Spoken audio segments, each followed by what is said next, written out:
ভিডিওটি দেখুন বেলুন দিয়ে কিভাবে মোবাইলের কভার বানিয়ে ফেলছে। আজকে এটাই ট্রাই করব, সো লেটস গো। তো দর্শক, এই যে বেলুন আর মোবাইল নিয়ে আসছি, আজকে দেখবো এটাতে কি আসলে কি কভার হয় কিনা। তো আপনারা আমার সাথে থাকুন। বেলুনটি আগে ফুলিয়ে নিচ্ছি।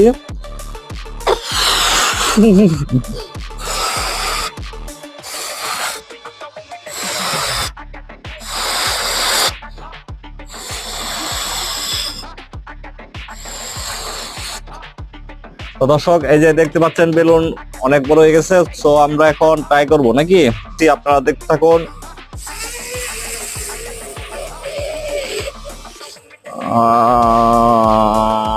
মনে হয় হবে, তো আপনারা দেখতে থাকুন।